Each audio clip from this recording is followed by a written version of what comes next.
Okay, here we go. Hello and welcome everybody to this month's educational series that is brought to you by Haelan House. And Haelan House is a nonprofit that's mission is healing the root cause and effects of trauma, creating health, resilience, and wholeness. And this month's educational talk is healing from a mental perspective. So I'm going to turn it over to Cheryl now, and she will introduce our speaker.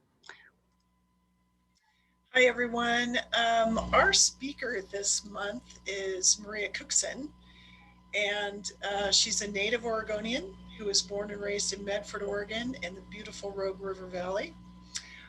Growing up in the Rogue Valley in the Pacific Northwest fostered Maria's heart and love of nature, animals, trees, and the earth. This love of nature has always been a constant source of wonderment, inspiration, and a guiding light to Maria to this day. While childhood did have many unique experiences for Maria, born to older parents, having much older siblings, and other opportunities of travels that her peers did not. There were also many, many times in Maria's childhood and young adulthood where great sorrows, griefs, and traumas, or even people that were a total mystery and caused much loneliness and mental anguish to her mind, body, and soul. Part of Maria's resilience during these times was animals and being in nature as her constant companions or comforts. Just one moment, I'm going to let someone else in here. Okay. Maria's 20s to early 40s was a push and pull of trying to be the things she was taught to be: a good girl, the successful, having it all, making lots of money, or should being this or that. And all these while not understanding who was or is Maria and what it means in her heart, soul, and mind. These anguishes and traumas caused more and more mental, physical, and emotional stresses, both inward and outward, in a downward spiral that finally Maria's spirit said no more. From about 2014 onward, Maria has been an organically healing self-empowering journey to heal her heart, mind, body, and soul, and come out the other side to find her true inner self, her voice, and be the creative, artistic soul she has always been. I'd also like to mention that Maria is the Secretary and Treasurer on the board of Haelan House as well. And now it's time to hear more about her story and see how she cracked herself open and let others know it is possible too. So, Maria. Thank you, Cheryl and Suzanne and everyone. I want to read. Hang on, I'm finding it. Okay. There's a little poem that, so I started some grief work in 2017, I guess, with one of the grief programs here in town, Good Grief Guidance, which was very instrumental in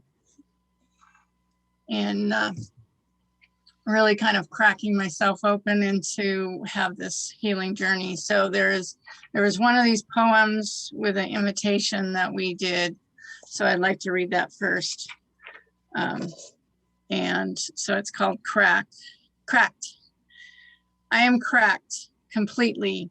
I fell into the furnace long enough to decide to find my own fire and light. And when I went all to pieces, some surrendered to the heat, and those that were left were me, but purer. There is something of a diamond rushing through my core, a full madness of reconstructing. There is no ruin here, unless that is your fearful name for transformation, which I can understand. But when you fall flying into your own, you'll understand falling apart is full of its own reward. However much it feels like dying, like failure, full of unbearable sensitivity, of committing to this human experience. Go deep in this fire. There's a point where all explodes and converges, and you find you are yourself, only stronger, clearer, finer. The messiest refinement of all, choosing to live well, fully, alive to pain, to suffering, to inadequacy, to joy, to birth, to creation, to love, to all. Because when you get right down to it, acknowledging pain only opens you more to joy. The brilliant imperfections of love, of loving, can only make the world shine brighter. Its fear will give you half a life and convince you you never wanted the other half anyway. And so this was really powerful for me, plus the invitation at the time to practice with something actual, an object into the that I had connected.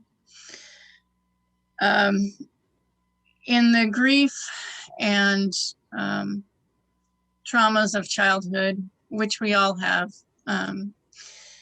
there was a lot of mental but emotional hardships that I just didn't understand. I think we all can have those in our childhood in various degrees, but it had me stuck for a real long time. And I had physical losses of people and animals that I knew and had accepted, but I didn't understand a lot of the emotional and even the mental. There was a lot of things we are taught in our society are mental, and we have to figure it out in our head, and kind of that individual spirit, which lends itself to a point, but then it can cause a lot of anguish, because when you're a child, you don't always understand. And even when you're adult, sometimes you don't understand. So when I started really working with my grief, I kind of got to know that we have several layers, and you kind of keep peeling them back. And there are wounds, but they can heal. And my core wound was just a lot of emotional, mental stresses, but also loss of a childhood innocence, probably sooner than my brain could kind of grasp. And so it mentally, it protected me, and my body protected me and I had headaches and different illnesses when I was a child and going through. And it, I was brought up, we didn't always deal with emotions, know how to, work through things. Or if we did, it was just that short term, you want to get over it, it'll pass. And, it can, and time does heal wounds, but, our brain wants to have some figuring out, and especially like that's where I was stuck for years and years, in that I got to know why, and I tried to do talk therapy, and that helped some, but and growing through and experiences and having support, lend itself to a point. And then I realized that my grief was just kind of burying me.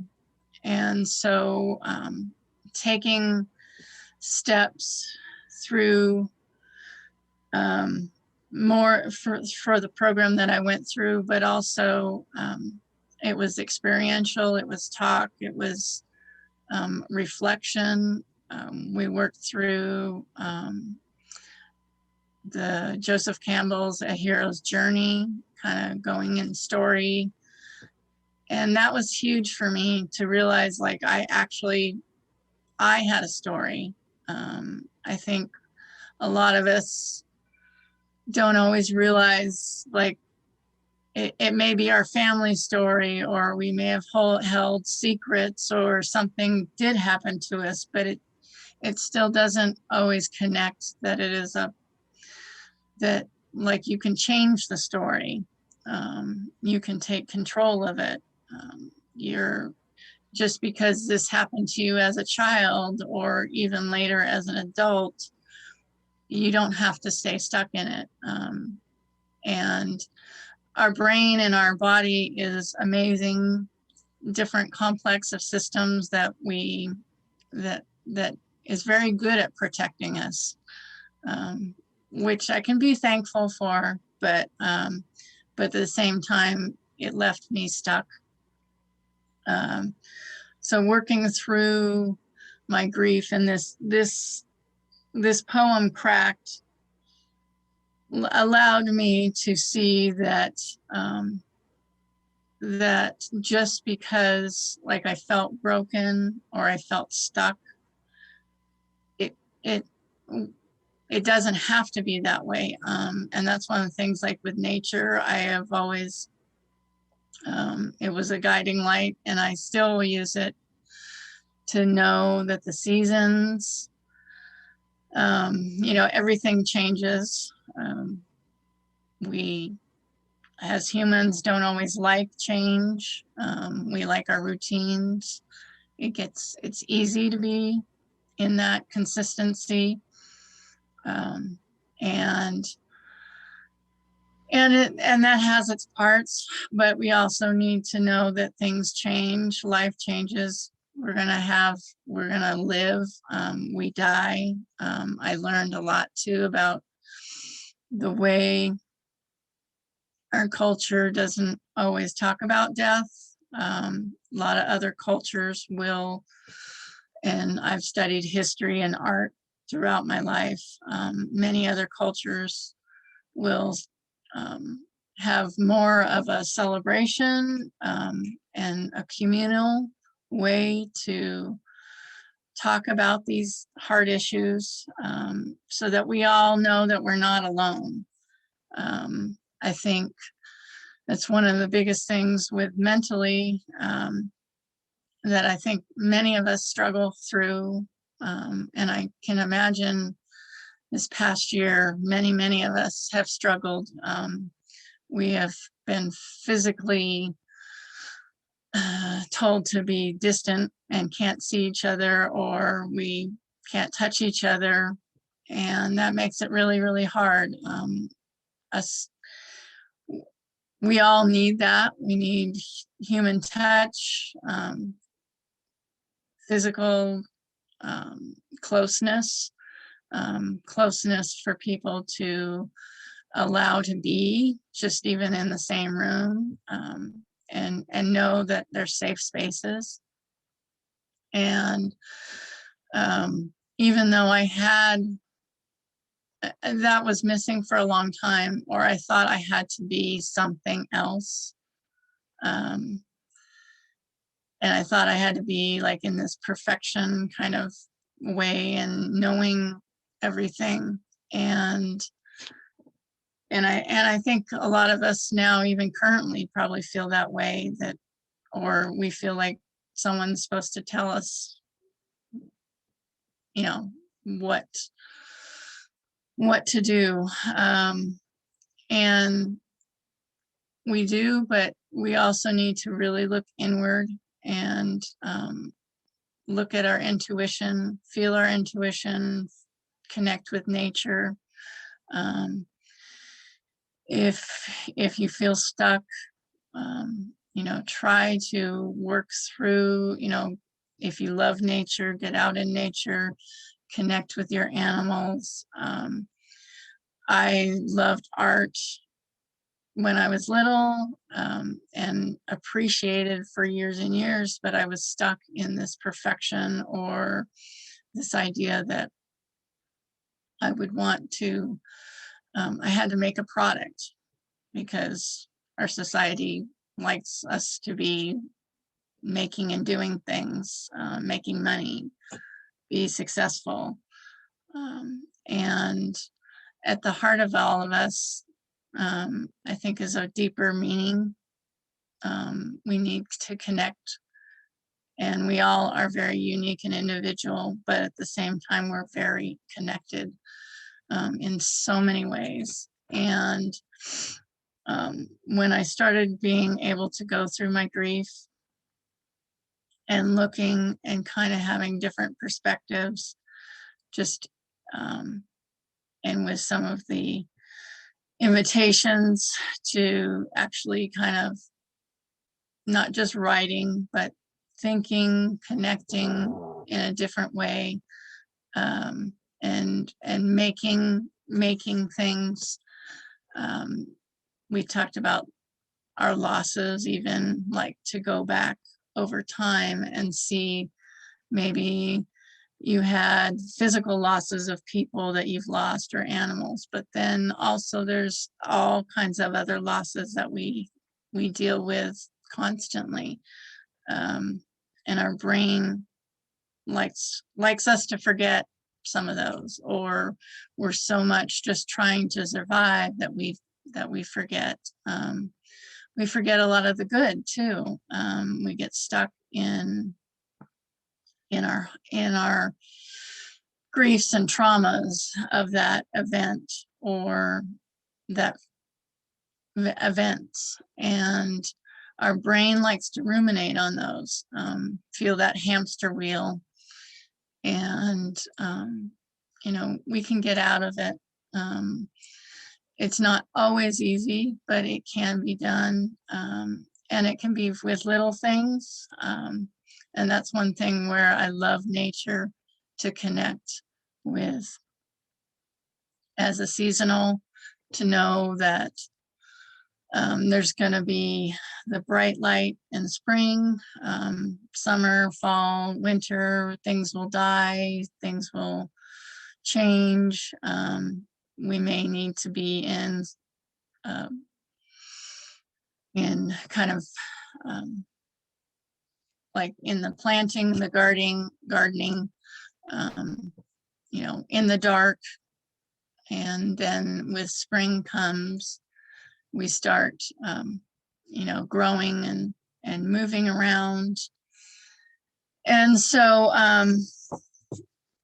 so those were some of the things that I started realizing when I went through my grief, and just changed my outlook on a lot of things. Also to know that I wasn't alone. I hadn't always been around doing activities in group settings in the past, and those connections really can make a big difference. And even just being in a group and witnessing, sitting and not always, just listening to others, being there for them, and knowing that you're not alone, that even if it's not exactly the same, we still deal with many different, most griefs and traumas are the same. And there are a lot of the things that are very, very similar. And even the joys are very similar, but we all have our unique perspective to them. And so that can be, being in community can be a very supportive and healing. And so I hope, like during these times, people can have, these current times, people can have the reflections and then start realizing that there can be hope, there can be ways to do things. I have With my perfectionism, I thought like I could never go back to art because I thought I needed to paint a pretty picture or create something that was like a masterpiece. And so I even was stuck for a long time just to try to do something daily, or that I needed to create something that was an X.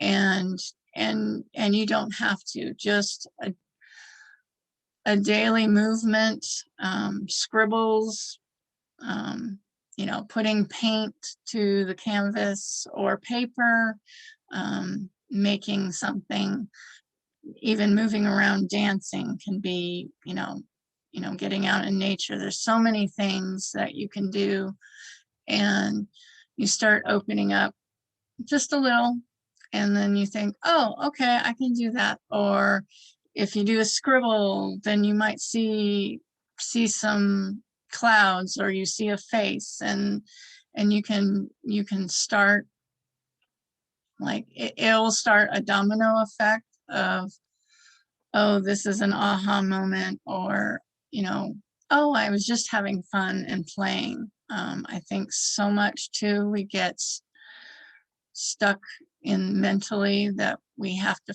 figure it out, or we have to be X, and we forget we need to just relax. We need to play, just let that inner child out when they're, when we didn't have a care in the world. We just did, we just reacted.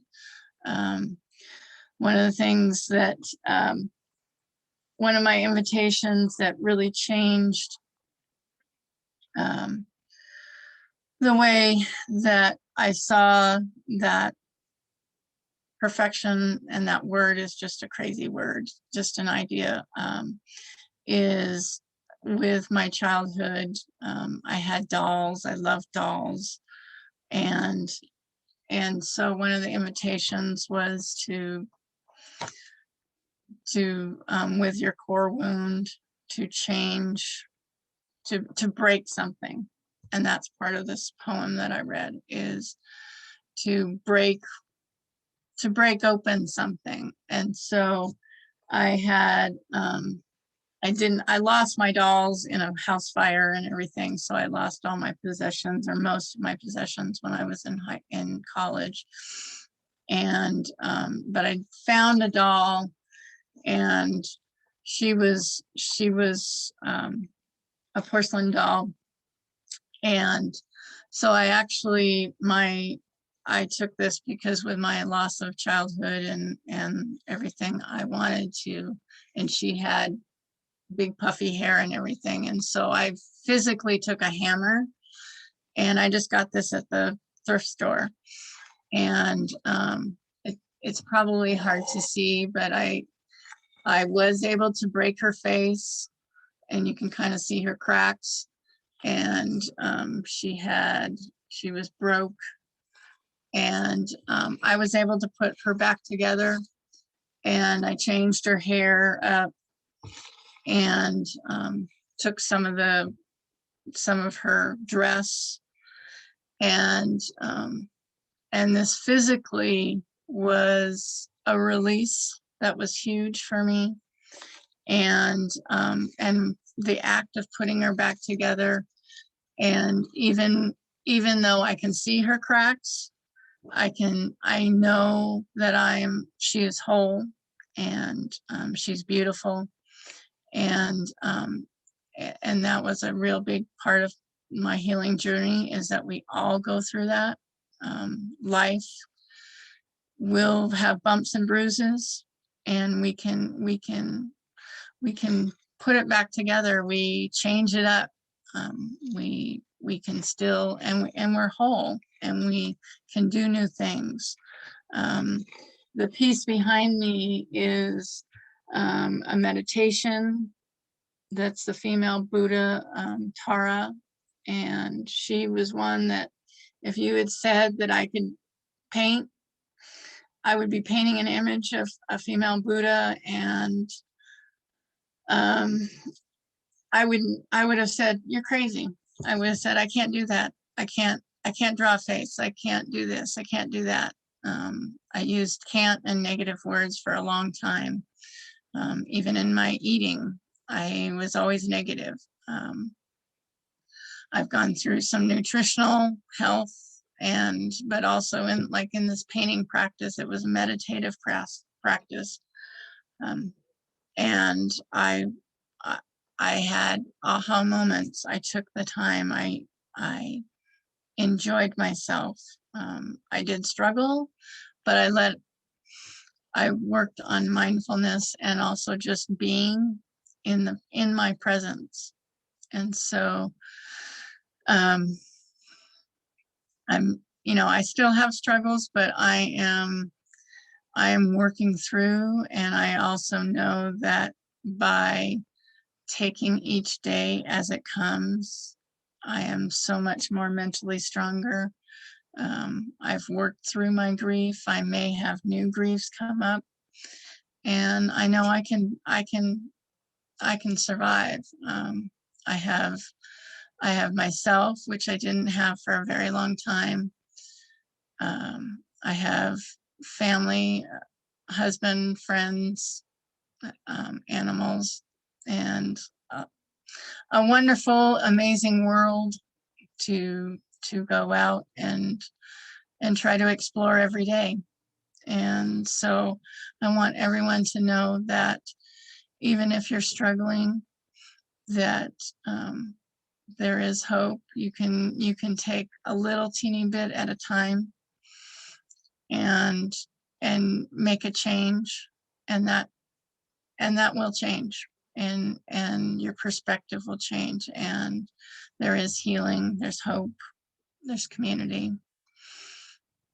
And so that is part of my story. And I know I probably rambled on a little bit, but I hope that helps some people and others. And so I don't know if anyone has any questions or would like to know some more insights. That was that was really great, Maria. Thank you for sharing. I know from personal experience that it's hard to tell your story sometimes. Just to be able to verbalize that is a big deal. Mm-hmm. Can you talk just a little bit about how what the grief work specifically? Was that kind of the start of your journey, or was that somewhere in the middle? It was probably closer to the middle. I mean, I had been working on some inner work a few years before, and I had actually a lot of the work, I was kind of more in the corporate world and everything, and that was it was getting to a point that was very unhealthy for me. And I worked a lot and didn't have much of a life outside of that. And so I was starting to, I knew I needed to have a better outcome and wanted to be more well-rounded in better health. Can I ask you a question? How did you know that? I was sickness a lot of times, but I was getting to mentally, I was so stressed out. And my body actually was telling me many different things, sicknesses, anxiety. There was, anger issues, just snapping kind of at people. And I knew that wasn't myself. And I had gone through little bouts of that before in my past when I was stressed out. But I knew where I was going. It just, my body, I think intuitively, and I know when I was a child, I was fairly intuitive, or, you know, we just naturally are, probably a lot of us, when you're a child. And so it was kind of, instead of, I think it was just getting so unhealthy. My body was so unregulated that, and the stress and anxiety mentally was getting to a point that it was kind of like I would have had some more major health issues than I would have probably. Then just the mental stress, and I was having a lot of toxic stress and sicknesses. So I was starting to pull back, and then I was intuitively, and that's all I can say. I hadn't really done art for a long, long time, or I thought I had to be doing something, like even though I wanted to do a traditional art class, and that scared the crap out of me, because I felt like I had to be a perfectionist and know what I was doing already, even though sounds crazy. It just, that was the way my mind worked. But I was thankful I saw a flyer on intuitive painting class, and I had no idea what that meant. And I took the number, and I did that in the fall of 2016. Yeah, or no, 14, excuse me. Time flies. And so that started opening up my world, and I met some people there. And so I started some of the more inner work, and mentally that was helping me. And then a friend through that suggested the grief work. And I at the time, I had lost my father a couple of years before, but I felt like I was over it enough. And with him being older, and he had health issues, and so it wasn't really what I was halfway in, like, okay, maybe, but I knew there was something deeper, but I didn't know how deep it was. I hadn't really ever looked into doing grief work. I just was able to work through it. Just like we're supposed to. I mean, or we are kind of taught, and that it'll just, calm down over time. You'll forget, you'll be less sad. And so, but I thought, well, no, it sounded very intriguing to me. And it was a wonderful way and it was a small group.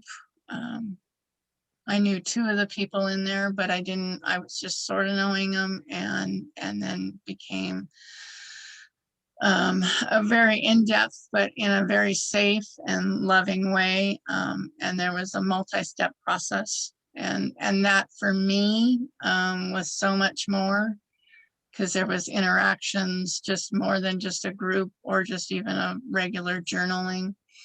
There was invitations to do some experiential and do something with my hands. I mean, I was part of the computer world and all that stuff. And so for me, making those connections with something physical was very needed and very helpful in part of my healing journey. and it was good to get out of the mind, and just to actually give that a break. I mean, it still processes, but it does it in a totally different way when you're connecting your actions and doing a process of I think anything, whether it's art, cooking, gardening, movement, dance, walking. I mean, for years, that was part of my way of processing, was going out in nature and walking and thinking things through. And it helped to a point, but I think when you can interact and then start having some of the grief process with some of the steps, other steps than what that I had anything knowledge in my world. So. Okay, thank you. Yeah. I'd like to say something. That's how I met Maria, is through Good Grief Guidance. We didn't go through the program at the same time. We went at different times. But I remember kind of everything that you've talked about, Maria, the perfectionism, the, kind of get over it, you're okay, all the wounds will heal, that kind of thing. I remember when I was considering joining the program, my husband goes, "What are you doing? Why do you want to look at your griefs?" And, look at that, because my story is I lost my sister to suicide in 2014. And I think, as Maria said, you think you go into the program because that's what it's about. Maybe I didn't get over that grief, that loss, and but it's so much more. And being in that community with people, and although we all had different griefs and losses and whatever those are, it helped you to see that you weren't alone, and to, like I said, in whatever way, in all the different things that Maria said, ways to help heal, that something about that community, and again, and just sharing and having that space held, it was huge. And so if Marcy wouldn't mind, we actually have the executive director of Good Grief Guidance here with us, and maybe she could share a little bit about it and the amazing growth in Maria. I mean, I've known Maria now for a couple of years, and again, that's how she joined Haelan House with us. And I've just seen just leaps and bounds with her health and her well-being. And so I don't know, Marcy, do you have a few words you could share with us? No, first of all, it just feels amazing to be back with my Good Grief sisters here, and shout out to Christina as well. Feels really good to see you. Gosh, I could go so many different places with this. The thing that comes up first is really the resistance around grief. I was actually a grief counselor before my husband suddenly died in 2013, and was a minister with the Unitarian Universalist faith. And so you would think I had some tools to tend to, he died in a really traumatic way, and yet it destroyed me. And I felt like I died with him. And I actually left my position at the church and took 6 months off. It had really taken me down, and I became destructive. Maria mentioned anger, and the level of anger was not only destroying me, but my kids. And I really understood that I didn't know what to do or how to do it, but I was ready to be open to whatever it was that needed to come into my life. And it wasn't long after that that a neighbor gave me a pamphlet, like with Maria, and somehow my spirit just really felt called.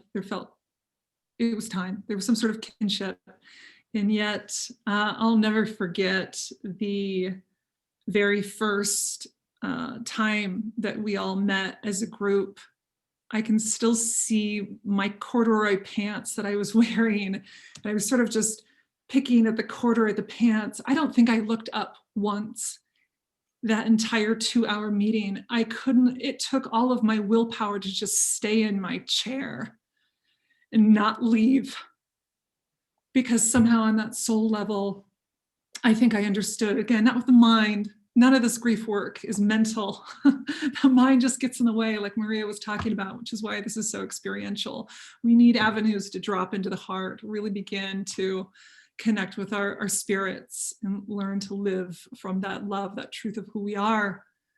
And so, like what you said, Suzanne, I thought it was my husband's death that I was there to heal. And of course, that was a part of the journey.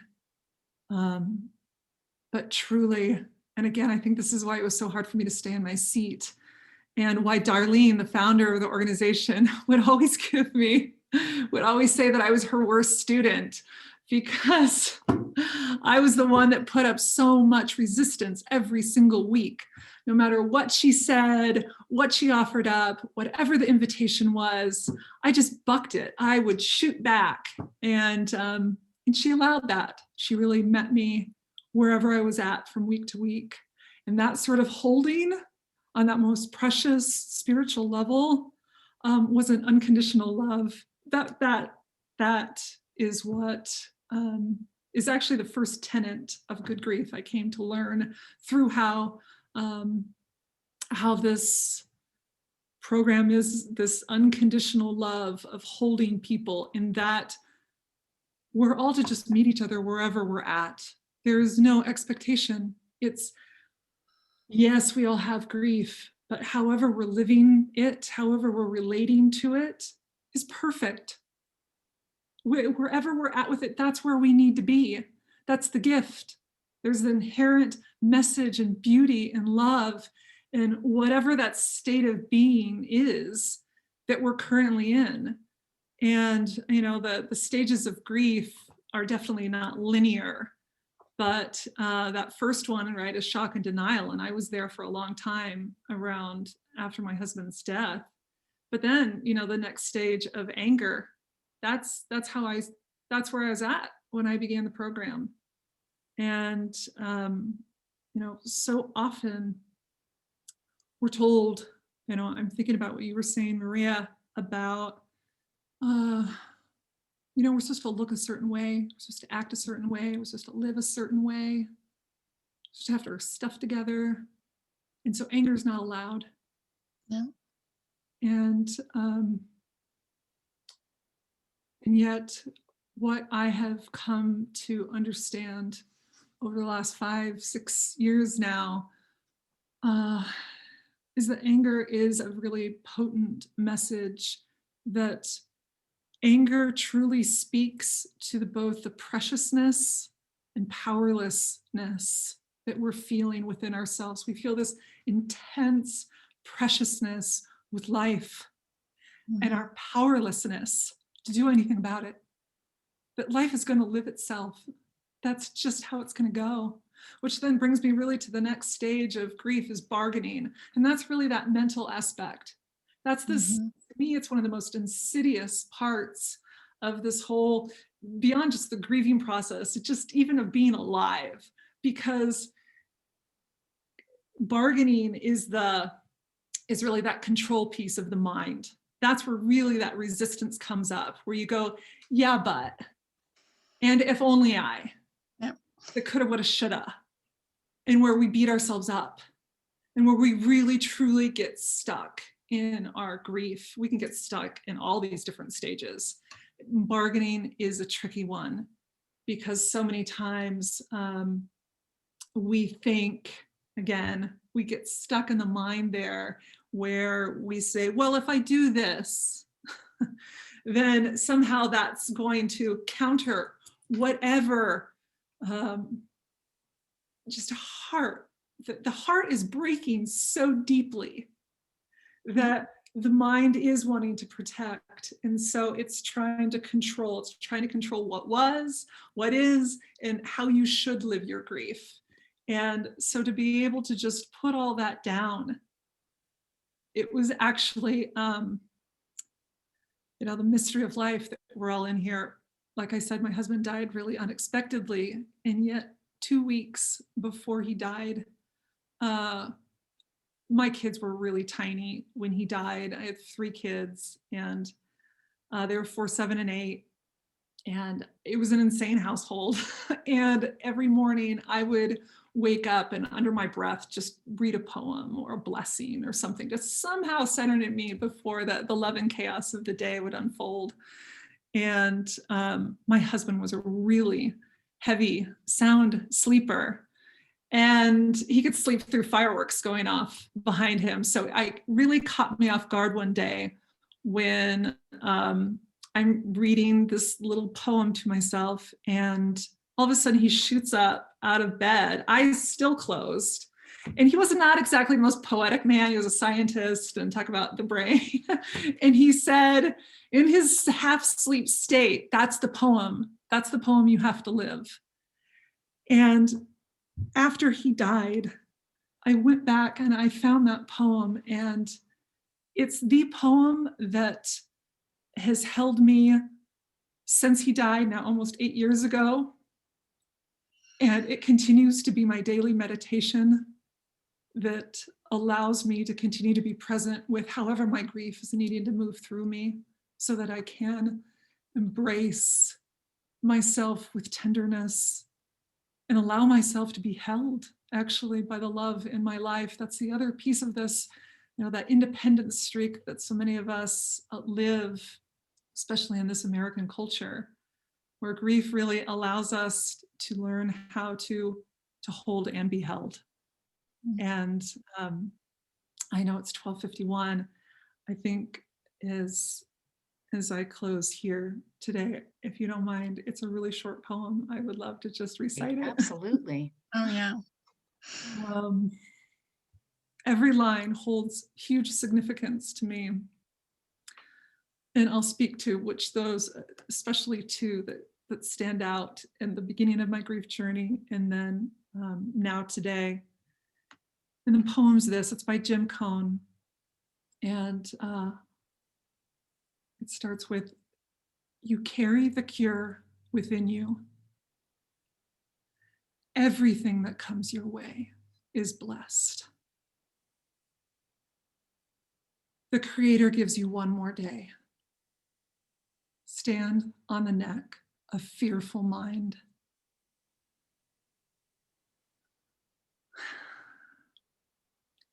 Do not wait to open your heart. Let yourself go into the mystery. Sometimes the threads have no weave, and the price of not loving yourself is high.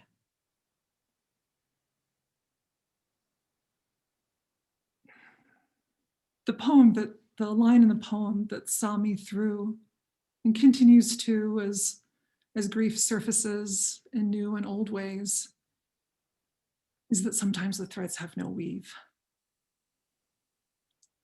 And the grief process is a process of being unmade. And yes, that can feel brutal at times. And yet it is also the greatest beauty.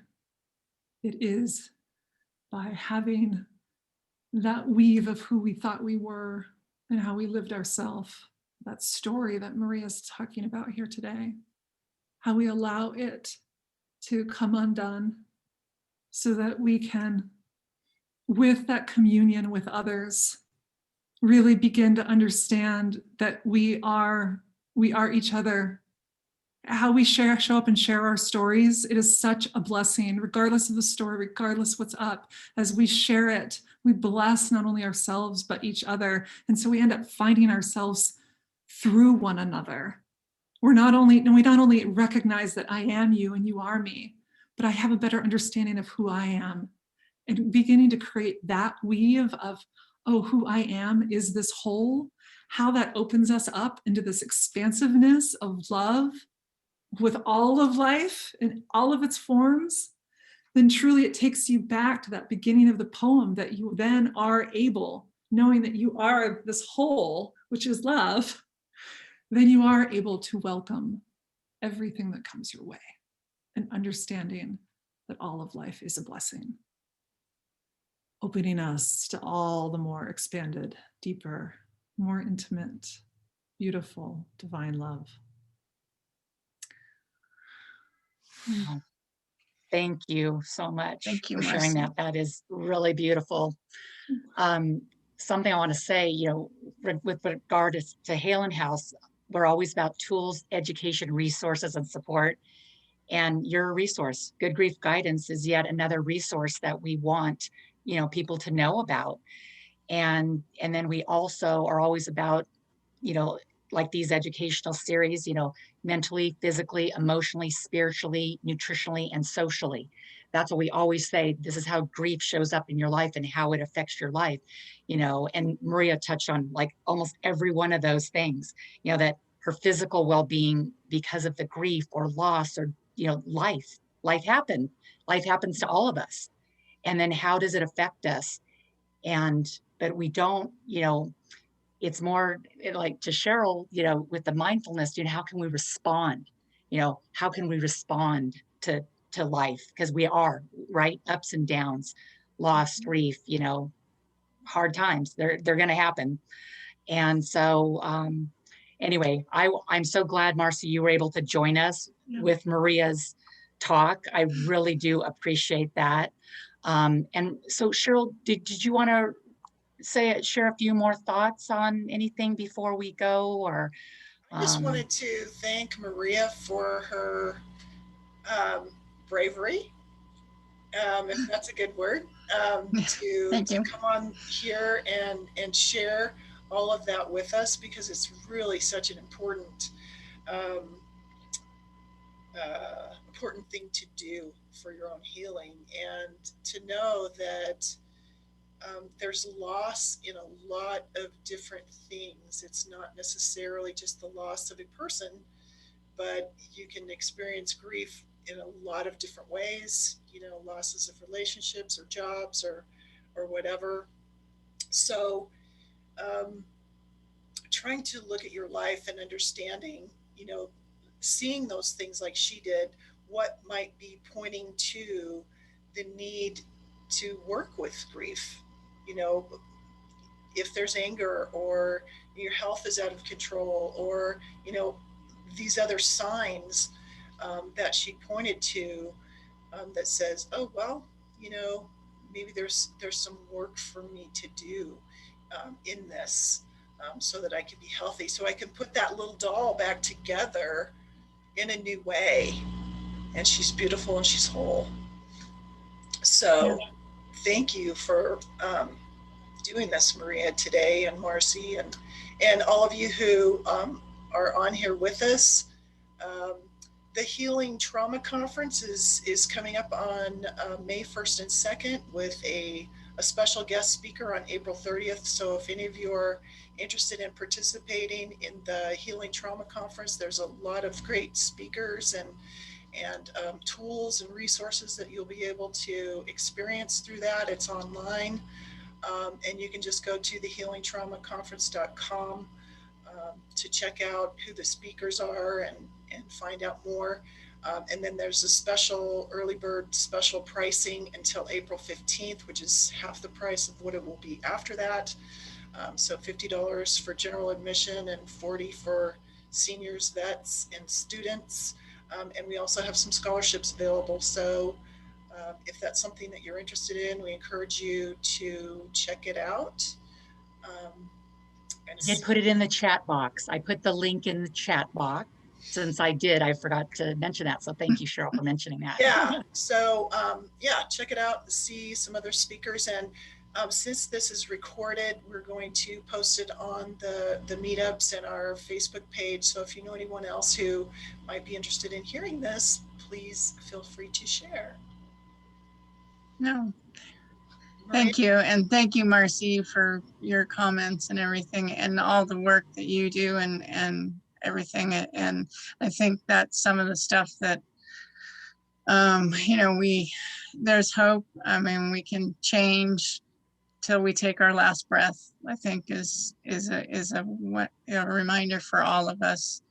And you may have, we always stuff a lot of things down, and that can lead to a lot of anger and a lot of discomfort and dis-ease and mental anguish. So I want everyone to know there is definitely, there's like little things you can do that can add up to a huge, big change.